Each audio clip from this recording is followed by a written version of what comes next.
the people that are, let's take a John Jones and Israel Adesanya, Yes. those people who will eventually rise to the hierarchical top, and then there are the people that don't. But you need that. Yeah. Otherwise, there is no hierarchy. Yes, it's true. Right? And without a hierarchy, there's lots of bad things that happen. Yeah. You need the bottom level to prop up the top level. Because, and the people that are at the bottom level, one, should have the ability to rise up if they so choose to do so. Yes. But they should also have the opportunity to not. Yeah. And to just sit and potentially enjoy, right? Yeah. Depending on what your predeterminations are. Or, if you were going to take like a Marxist look at it, push towards getting some kind of redistribution of status or wealth, whatever the hierarchy may be built upon, because theoretically the hierarchy is unjust. But that's justice, I think. And I'm just talking. Yeah, I mean, I'm just talking about what a Marxist would say. I don't espouse Marxism. I don't believe in Marxism. But sure. What do you think about that? Yeah, I would disagree with that as well. I think that I'll give you an example. Like, so for example, the financial institutions and the fact that most of the wealth in the world is held in the hands of a small minority of people. Yeah, and I mean, I think that there is something both right and incredibly grotesque about that. Yeah. The thing that's incredibly grotesque about it is that there are functions in place to ensure that wealth is kept where it is, rather than the people that own that wealth continuing to own that wealth by merit, right? I think that's a very important conclusion, is that to me, a meritocracy is a strong way to go. Somebody like Jeff Bezos, yes. right? Yes. He worked extremely hard and extremely smart to get to where he is now. I have no problem with him having the money he has, right? Do I think that if he so willed, he could end poverty in Africa? Yes, of course. Yeah. Should he do it? Well, that's not my decision, right? If I was him, would I do it? I don't know, because I'm not. Yeah. I would like to think that I would, but we also don't know the charitable donations he makes or any of his other philanthropic ventures, because you look at oh god, there was somebody I was thinking about. Elon Musk?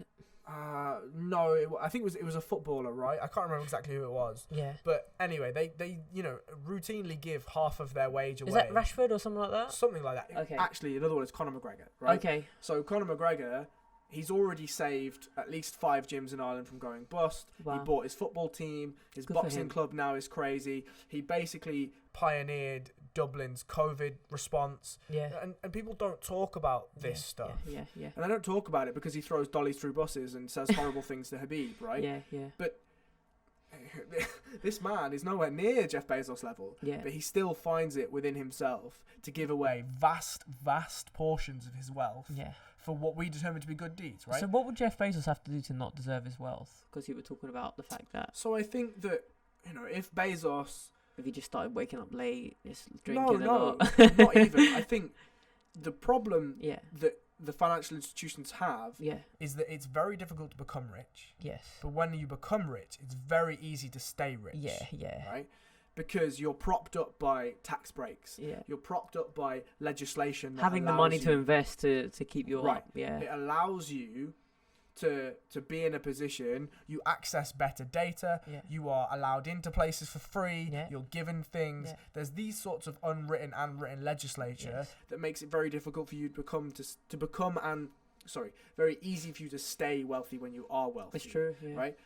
If those things were taken away, how many people stay wealthy? But how would you take away those things? It would be quite difficult to take away those things. Would it?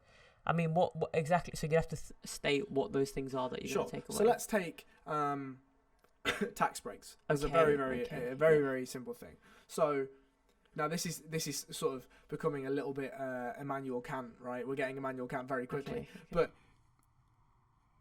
what we should try to do is say, okay, we're going to determine a safe tax break like charitable donations, or an Isle of Man tax haven that's illegal, right? Okay, yeah. So you know about the Isle of Man thing? Yeah, so it's an offshore tax haven. Exactly, right. So loads of UK companies just so happen to have an office that's actually a letterbox in the Isle of Man, and that's where they get billed to. Why? Because you pay no tax, right? Mm-hmm. Amazon, Starbucks, all of these things, They are, and again, I'm not sure that this is necessarily a problem with Jeff Bezos, because this is a similar thing to Elon Musk, is when you've got guys like Jeff or like Elon, I don't think they care about finances. Not really. They care about ideas. Yes, yeah, right? yeah. And finance is just a game. Yeah. So they just play the game in order to do it's the just a idea. byproduct of you being creative, right? Right. Like, you create shit and suddenly you're just so wealthy. But it's not like you went after the money. You went after the creation itself. Right. I had this conversation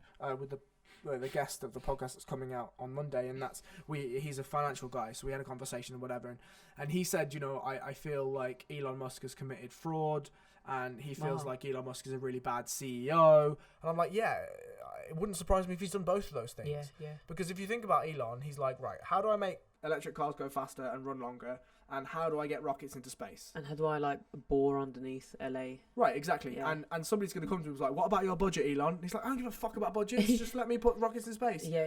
And because he's so much of a genius, he will have understood the financial market game well enough that he could meander around it and then go and do what he wants to do. Yeah. And the same is probably true of Jeff Bezos. Yeah. To me, that's not a problem with the person, that's a problem with the game. Right? Okay. So, if we just relate back to tax breaks, if we remove all tax breaks and we force every single company and every single person to pay a certain percentage to pay a certain percentage of tax relative to their wealth, yes. How many of those people So you stay think that wealthy? should go up as you get wealthier, kind of thing? I think that there should be the reason why I think there's some merit to proportional tax is because people should pay. No, I think actually my point of proportional tax is, let's say everyone pays 20%. Yeah. Right? That seems fairer to me than if you say, well, if you earn $1 million and I earn 20 grand a year, you have to pay 70% tax and I have to pay no tax. Yes. That doesn't really make any sense to me. Me neither, because it's like, why would I make $1 million then? Yeah, why would I bother? Yeah. And it's funny, actually, when I used to work... Well, why would I declare it? Then that's when you go to tax havens. Yes. Yeah. And a company I used to work for, one of the gentlemen there was renegotiating his contract, and they wanted to pay him $100,000 a year, right? Yeah. But he said, I want $70,000 a year, and then I want the $30,000 in non-taxable bonuses, or like shares, or this or that, right? And it was because £70,000 at that time was underneath a certain tax bracket. Yes. So he took that money, and then the money just kept rolling in other ways. Yes. And that's so fucking smart. But again, that's not a problem with the person, that's a problem with the game. I think that people need to learn how to play the game, and that's one of the biggest problems, is that when we're in school, we don't get taught how the fuck to play this game. And this is my point about the wealthy becoming wealthier. Yes. Is he didn't just happen to be on 70 grand a year. Yeah. He'd been incrementally going up the ladder, and he'd obviously then taken it upon himself to be, okay, how do I stay wealthier, right? Well, I stay wealthier by asking my company to play around with money this way and that way. Yeah. And, if you didn't have to play that game, if you didn't have to learn that stuff, everyone was just, okay, it's 20% tax for everyone, let's just say. Yeah. And, if you're earning $1 million, that's still a fuckload more tax than I'm paying at 20 grand. Yeah. But I think it just feels like you're then incentivized to do whatever you want, right? Yeah. But I feel like there should be sort of an underlying change of people, just the way people are paid and people at work. I think it should be different. The way people are paid. Yes. So to me, especially in my field, so I work in IT, right? Yeah. Now, I don't think that this model will fit across all sectors because it will be difficult to change. But for me personally, it's very difficult to give me a task and I'll show you when it's completed, right? So let's say I was paid per task, right? Yeah. And if I was set, 50 tasks a week, if I were to complete 50 tasks in 3 days, then I'm now not needed for the other 2 days, right? Yes. Because I'm going to get a set number of tasks a week and I'm going to get paid relative to the amount of tasks that I complete. I see, yeah. If somebody gives me 5 tasks and I complete 3, well, I only get three amount of tasks worth of pay. Yeah. If I get 70 tasks... So it's like performance-based payment system. But way, way, way more granular than what performance-related pay is done to now. Okay. Because at the moment, especially in my field, performance-related pay is generally based on opinions. Okay. Right? Well, that doesn't work. Right? That just doesn't work, especially when it comes to finance. Okay. So if we take your job, for instance, if I said to you, right, Alex, you have to serve 100 customers. Yeah. Well, what if 100 customers don't come in the door? That's outside of your control. Yes, right? yes. So that's why the model just doesn't work. But then it gets you to hustle. You're just out there like, hey, come in for a coffee. It does, but then even that could turn negative, right? Yeah. And then that 50 customers you're going to have is now 25 because you're being screamed pushy. at some people, right? Yeah. So that feels difficult to me, especially in sort of service model type places. Yeah. However, for a company and for an organisation like the one that I work for, Yes. it feels entirely logical that there is a set amount of data, a set amount of tasks, a set amount of things to do, and if you don't hit whatever that number is, you just don't get paid that amount. It's funny because the same number of tasks won't always be presenting itself to you, right? And the number of tasks that you have will vary in their importance, therefore will probably have a different monetary value. Yes. Yeah. So that's quite, it's a perfect system if you think about it, but it must be quite difficult to actually carry out with the accounting team, considering you have other co-workers as well, right? So I think, see, this is where, again, like for me and my team, every single person is both a generalist and a specialist. Mm-hmm. So we have a specific specialism, and that's what we look after. But then we all have sort of a 10% understanding of what everyone else does. So if that person is off for whatever day, we can fill in. But that works well because then you can split the tasks up by specialism. Okay. And then the priority is relative to whatever the time and project importance and all this sort of stuff. Yeah. So then it really becomes about how you want to do things, right? So if my manager said to me, okay, well, there's this task and it's worth £100, yeah, or there's this task and it's worth £20, but the £20 task will take me 15 minutes and this one will take me 5 hours. Yes. Well, you could do 5 £20 tasks and it's going to take you less time than it's going to do to take the longer task that's higher monetary value. Right? Yes. And then, then it just becomes an interesting kind of incentivized game of productivity versus time. Yes. So, and that drives production ultimately. Right. Because if I want to get paid, and if my boss can then change the game, right, that 5-hour task now becomes worth £1,000. Yes. And I look at it and I'm like, nah, fuck it, that makes a lot of sense. Let's just do that. Yeah. Right. And then the game for me is, okay, it takes me 5 hours. Can I do it in 3? If I can do it in 3, how do I do it in 3? Yeah, right? And that's when things to maximize the efficiency of your output. Right. Yeah. That's why communism will never work. Right. Because if you're getting paid the same shit, why do I have to be more productive than the next guy? Right. Yeah. Why would I even try? Yeah. Why would I try to maximize the efficiency of my output? You would never. And this sort of comes to the point that you were making earlier about, it's unjust. The financial system is unjust and whatever. Like, I feel like everyone should have a base level of financial stability. And what I mean by that is everyone should have a home that has running water, heating, and a door, and some windows. Yeah, and food on their table. Right. Food on their table, clothes on their back. Sanitation. Waste disposal, all that stuff, right? Yeah. When those things are fulfilled, then I think it becomes up to the person to then go out and further your life, right? Would you favour some kind of basic income to get that going? So my problem with universal basic income is that and this is because I don't know enough about it, I have no idea how it gets funded. Yeah. I just don't know where the money comes from. Tax, I guess, right? Right, but then that just becomes a self-fulfilling prophecy. Yeah. You're getting given your own money back. Yeah. So what's the point? Yeah. Right? If you're giving universal basic income to somebody, and that covers, like, to me, if we're going to do expenses, right, but to me, if we're going to do universal basic income, it becomes very tricky because are the government going to be like, okay, well, we're going to pick the house for you to live in because if we just gave you £1,000 a month, you can do whatever you want with it. Right, and we don't trust you to do that. Okay, yeah. So we're going to give you a house, but then how does the government pick the house? Why doesn't the person have an ability to choose what house they live in? Yes. And then what granularity does that get to? Well, we're going to choose the water company. We're going to choose the clothing manufacturer. We're going to choose the food company. Then what's the fucking point? Yeah. Right. Yeah. But you're just a slave to that fucking paycheck. Right. So literally, what's the point? Yeah. Right. Whereas for me, I feel like there almost should be, and again, this is just a perfect idea, I have no idea about funding or anything, is that there should be an ability for you to be given a house, right? And if you don't have the money to either procure or build your own house however you want it, then you should be given a choice of a set of houses, right? And that will be based to your preference.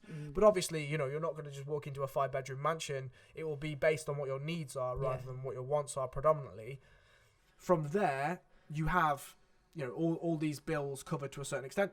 And from then, you're given, let's say, a voucher, and you can go and spend that voucher universally at any shop for any clothing brand. Yeah. If you just wanted to buy one Gucci shirt and that's all you have, that's your choice, right? Or if you wanted to go to Primark. I think maybe it's becoming too analysed this way. I feel like it would be better if, so say my outgoings for the month, like, I mean the basics, so like the rent, the food that I'm going to eat, and I'd say that, just rent and food, I'd say probably totals maybe between like 600 or 700, like I live very modestly and stuff. Okay. So if everyone got like an £800, say, check. But again, I'm sceptical about it as well, because I feel that if you I feel like the people that are going to get that already lack meaning, it's not going to give them any meaning in their life. If anything, it might stifle their motivation to go out there and acquire and create meaning. So I feel like it's a really nice idea, but in practice, I don't think it will work. Yeah, I mean, I have no idea. I just have no idea, because on one hand, I'm like, actually, there's a real moral want in my heart for everyone to have a house, water, food, etc. Right? And I feel, in my mind, I feel like the world would be a better place if that came into existence. Yeah. But as you rightly say, one of the driving factors for people getting up and changing their life is struggle, is suffering, is hardship, is inequality. Being at the bottom of that pyramid, right, and just not taking it anymore, being like, I'm going to do something about it.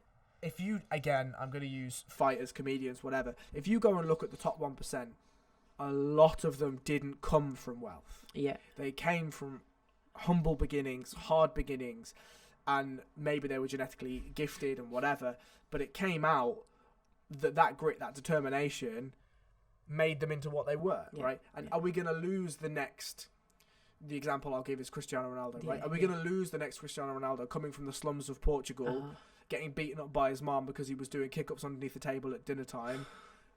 Are we going to lose him? Yeah. Because everyone has that sort of, their legs cut off when it comes to motivation. I just don't know. It's funny because you don't wish poverty on anyone. You don't wish for them to struggle, but pressure does make diamonds. I think what would probably happen, to be truly honest, now I think about it and I think about humans, poverty, the meaning of poverty would just change. Yeah. Right? It would be like if you have less than a certain bandwidth, that's poverty. Right. Yeah. So poverty would be like, oh, well, I live in a house that I chose. Or I drive a car that I chose. Or I'm wearing clothes that I chose. Yes, yeah. Rather than... Or it'll be like, I did this stuff with my own money. Yeah. Right? So the feelings will continue. There'll always be inequality. Right. Yeah. But inequality is important, right? Because it's part of the hierarchy. Yeah. My point of inequality is important, however, is that we should understand, like, as we become more and more modern and more modern, I think is the best word, is like inequality